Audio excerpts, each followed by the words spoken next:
Guys, just look at this beautiful fella. Yeah. He's huge. Yeah, I wonder if it's him or her. Her? It's a girl. Look at this beautiful girl. I wonder. Um, I'm a fella, yes, and I'm also one of the fundraisers. I think they're starting. Be careful. Shit, I'm using the wrong camera. Just give me a second.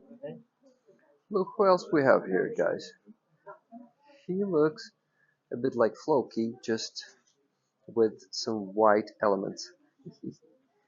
A beauty. I guess it's a she or her. Let me begin. Mhm. Hello. Hello, Uh, please introduce yourself. I'm Mikkel from I'm Rick. Estonia. So Mikkel actually was telling me his story, and I want to ask him the same questions again because I wasn't recording. I wanted to ask you, when you first came here. First, what you do with NAFO's Mm. 69 Sniffing Brigade? I heard about NAFO 69 help to Ukraine from Estonian TV when Ragnar gave their interview. Hmm. And then I understood that this is something what I can do also to help bring cars to Ukraine. And last year ago, in October, Hmm. I contacted Ragnar, and Ragnar answered me also immediately and said, "My help is welcomed," and now I am here already sixth time, and I am happy to give this a little support for ending this craziness in the world.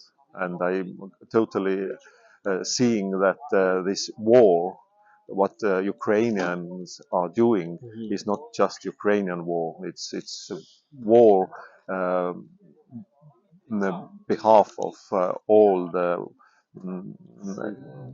free world. That's right. Thank you, Mikkel, for coming here, for doing it continuously. You told me that you do it at least once a quarter, right? That's right. And six times already. Wow, that's crazy, and I really appreciate what you do. I really thank you as a Ukrainian. Maybe you have some stories from some of your convoys. Maybe something interesting happened there. What do you think? I think the most hardest convoy was last December. For that time, the weather wasn't very good, and uh, when we crossed the border from Poland to Ukraine, also the road was very bumpy Mhm. after a snowstorm. Mhm. There was so much traffic there.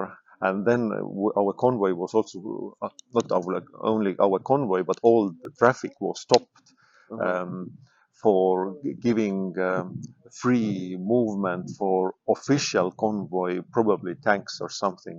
Mhm. And we lost quite a time for that. And then we arrived to the Kiev in the morning.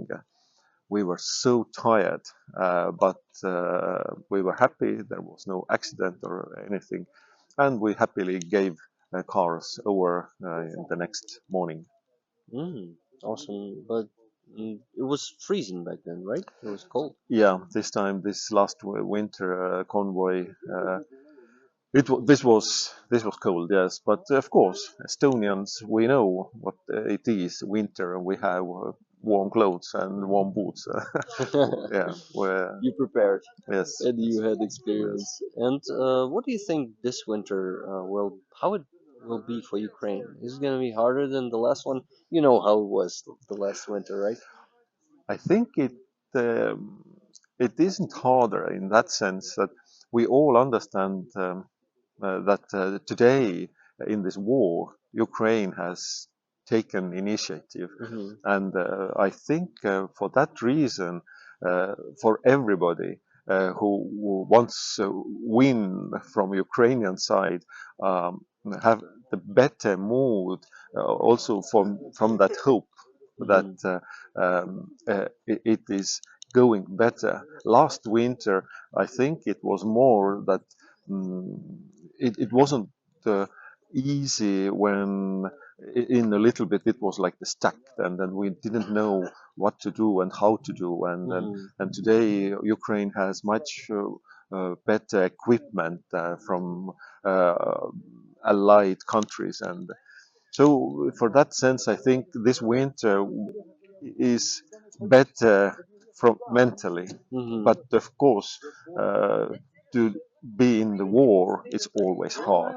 And Yeah, you're right. And I guess, I usually focus on the good thing. So do you, as I yes, see. yes. You see that we have more air defense systems. Hmm. We are prepared. We have the experience of being with power outages, right? And it's going to be probably easier for us this winter. It depends on how many rockets will hit their targets. Russian Yes. rockets will hit their Hmm. targets.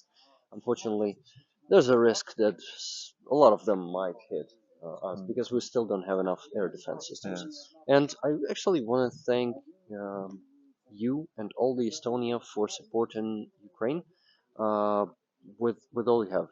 I know that you give everything you have that you can give, of course, because you still need something for your own because you're also neighbors with that monster country, Yes. which is also an empire.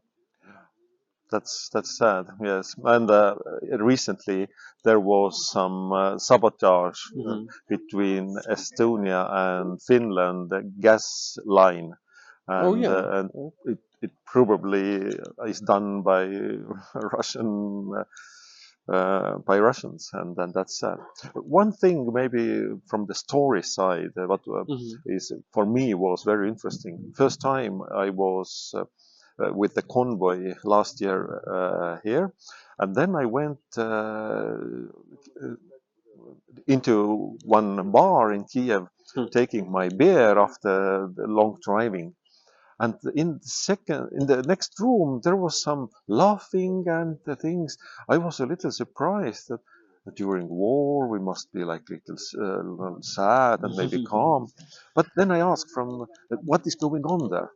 Ah, there is stand-up comedy there. Oh. And this was for me like understanding that even during the war we Mhm. have to have a normal life Yeah, as much as we can, you're right. and that what I appreciate coming here to see that Ukrainian people really, you are in the world, but Mhm. you you want to have your normal life also as much you can. Yeah, you're right. I can say that I am still a bit denying myself normal life time to Hmm. time. I still see that for some concerts I skip them or stand up shows because I think no, I better work for my country. I Hmm. better do something good.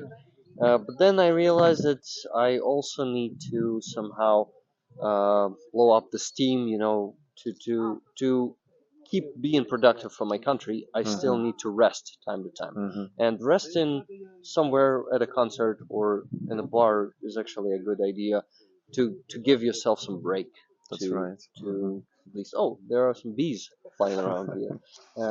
That's amazing to see them. Okay, Hmm. Mikkel, it was very nice to meet you. Maybe you want to say some last words for this short interview. I would say Slava Ukraini. Героям слава. Thank you.